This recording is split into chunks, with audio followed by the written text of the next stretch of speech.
안녕하세요 여러분, 도키와 미국 주식입니다. 남편의 목소리가 아직 회복되지 않은 관계로 오늘도 제가 녹음을 하게 되었습니다. 드디어 보시는 것처럼 부채한도 협상이 마무리가 되었습니다. 부채한도 협상이 마무리가 되기 전까지 우선 SP500의 주가는 하락했다기보다는 그래도 상승세를 유지하고 있는 상태인데요. 부채한도 협상이 되면서 시장에 어떤 영향이 있을지 알아보도록 하겠습니다. 다음 주에 저도 주가가 오를지 말지는 모릅니다만 한 가지 확실한 것은 TGA 재무부 계좌는 오를 것이라는 것입니다. TGA의 존재나 TGA가 시장에 어느 정도의 영향을 미치는지에 대해서 설명을 해주는 곳은 아무도 없는데요. 참고로 TGA는 Treasury General Account의 약자로 재무부 계좌입니다.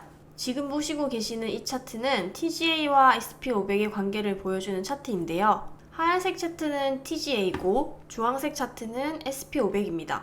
이 두 개의 상관관계를 보시면 TGA가 하락하면 SP500은 상승하고 반대로 TGA가 상승을 하면 SP500은 하락을 하는 것으로 TGA가 줄어든다는 것은 재무부 계좌에 있는 돈이 시장으로 흘러들어가면서 유동성이 공급되었으니 주가가 오르는 것이고 반대로 TGA가 상승을 하면 시장에서 돈이 재무부 계좌로 흘러 들어왔다는 것을 의미하는 것이고 시장에서 유동성이 줄어들었다는 것을 의미합니다.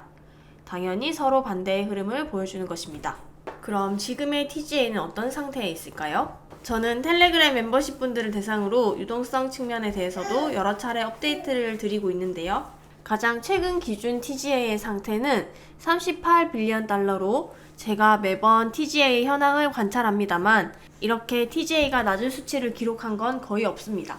재무부 계좌에 거의 거지가 될 정도로 바닥을 드러냈다는 것은 그만큼의 유동성이 그래도 시장에 공급되었다는 것을 의미합니다. 하지만 이제 부채 한도 협상이 마무리가 되었고 이제 이 재무부 구자는 결국은 다시 채워질 수밖에 없고 그 말인즉슨 시장에서의 유동성이 다시 빠지는 쪽으로 잡힐 것이라는 것을 의미하겠습니다. 그리고 부채 한도 협상이 마무리된 것 같으니 이제 시장은 6월달의 금리 현황에 주목할 것으로 봅니다. 이 자료는 매번 중요한 인플레이션 관련 데이터가 발표될 때마다 제가 멤버십 분들께 업데이트 드리는 금리 전망인데요. 6월 14일날 있을 FOMC 회의에 있어서 금리 인상률은 48.6%이고 7월의 경우는 45.3%로 굉장히 크게 증가하였습니다. 유튜브에는 제가 띄엄띄엄 공유드려서 얼마나 올랐는지는 잘 모르시겠지만 5일 전인 5월 23일 날 멤버십 분들께 공유드렸을 때 그때 당시의 금리 전망은 6월에는 30.2% 그리고 7월에는 11.9%였고요. 5월 13일 기준으로 멤버십 분들께 공유드렸을 때의 금리 전망은 6월 기준으로는 13.2% 그리고 7월은 무려 마이너스 38.2%였습니다. 즉 5월 초 때만 해도 5월 달의 금리 인상이 마지막이었고 6월은 동결 그리고 7월은 동결 혹은 인하의 가능성이 대두가 되면서 주가는 올라갔었는데 그러는 기간 동안 인플레이션 관련 데이터는 약하게 나오지 않고 계속해서 강하게 나옴에 따라 6월 그리고 7월 금리 인상률은 계속 올라갔다는 것을 볼 수 있으며 머지않아 발표될 CPI의 결과에 따라 금리 인상률은 또 한 번 더 변동성을 보여줄 것이고 5월 금리 인상이 마지막이 아닌 잘못하면 블라드가 말한 대로 6월 혹은 7월 달이 금리 인상의 마지막이 될 수 있으므로 저는 개인적으로 저평가 주식들은 계속 홀딩하되 추가적인 자금을 투입시켜서 투자 비중을 늘리는 데에는 조금 조심스러운 입장입니다. 오히려 현금이 가장 좋은 해칭 수단이라고 생각하고 있어 현금만 계속해서 모아나가고 있는 상태입니다. 금리 인상률은 계속 오르고 있는 상태에서 TGA에서 공급된 유동성 그리고 AI 이슈와 함께 주가는 올랐는데요. 이러는 동안 채권 시장은 어떤 모습을 보여주었을까요? 우선 2년 국채금리는 4.56%를 갱신하면서 실제로 금리 전망에 맞춰서 꾸준한 상승을 보여주고 있었습니다. 연준의 기준금리는 2년 국채금리에 가장 직접적으로 영향을 주기 때문에 2년 국채금리가 금리 전망에 따라 오르는 것은 당연한 것입니다. 그럼 10년 국채금리의 흐름은 어떨까요? 2년 국채금리와 마찬가지로 10년 국채금리 또한 상승을 이어나가고 있는 상태입니다.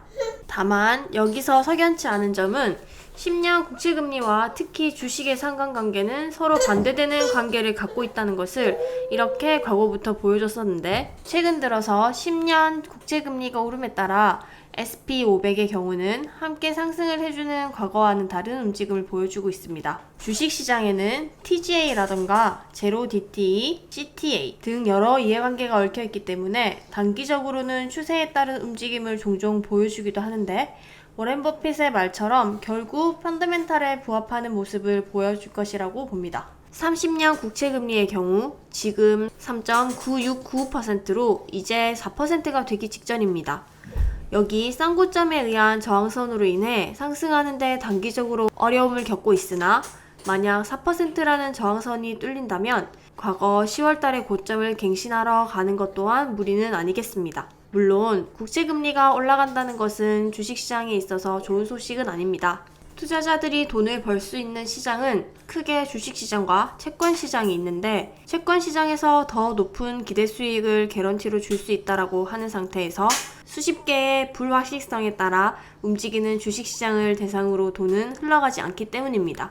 참고로 SPY의 P 멀티플은 19.54로 이것을 기대 수익률로 바꾸면 4% 정도가 나옵니다. 개런티로 4% 이상의 수익을 줄 수 있는 채권 시장이 있고, 불확실성이 첨가된 4%의 수익률을 제공하는 주식시장을 대상으로 돈의 흐름은 채권 쪽으로 좀 더 선호하기 때문에 국채금리가 올라간다는 것은 주식시장에 있어서 좋은 소식은 아니겠습니다. 이제는 TIPS ETF를 보도록 하겠는데요.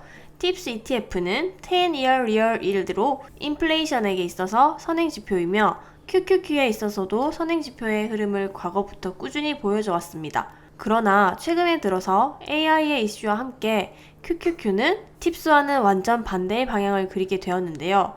이러한 흐름이 저도 얼마나 오랫동안 이어질지는 모르겠지만 결국 빠른 시일 내에 TIPS ETF가 QQQ의 방향으로 상승하면서 QQQ의 움직임을 정당화시켜주던지, 아니면 QQQ가 조정을 받음으로써 TIPS ETF의 흐름에 동조하던지 둘 중에 하나가 될 것입니다. 그리고 마지막으로 유니버시티 오브 미시건에 나온 기대 인플레이션 또한 체크하고 영상을 마치겠습니다. 제가 중요시 보는 것은 1년, 그리고 5에서 10년 후 기대 인플레이션인데요. 1년 기대 인플레이션은 4.2%로 지금부터 1년 뒤에도 여전히 인플레이션은 약 4.2% 정도 기록해 있을 것이라고 데이터가 나왔습니다. 물론 컨센인 4.5%에 대비해서 낮은 수치가 나왔습니다만 연준에게 있어서 궁극적인 목표는 2%입니다. 1년 후에도 인플레이션이 4.2%라는 것은 비록 제조 쪽에서의 인플레이션이 많이 가라앉았지만 얼마나 서비스 쪽에서의 인플레이션이 강하다는 것을 간접적으로 보여주는 데이터라고 봅니다. 그리고 5에서 10년 인플레이션 또한 3.1%를 가리키고 있는데요. 컨센과 부합하는 수치로 5에서 10년 뒤의 인플레이션이 3.1%를 가리키고 있다는 것은 연준 의장 파월은 5년 뒤에도 2%의 목표를 이루지 못할 것임을 의미합니다. 연준 입장에서는 달가울 수가 없는 데이터이며 6월 그리고 7월 금리 인상률이 왜 이렇게나 높게 올라갔는지 이해가 되는 부분입니다. 오늘의 매크로 업데이트는 여기까지가 되겠고요. 그럼 다음에 또 다른 분석과 함께 찾아뵙도록 하겠습니다. 그럼 다음에 또 만나요. See you later.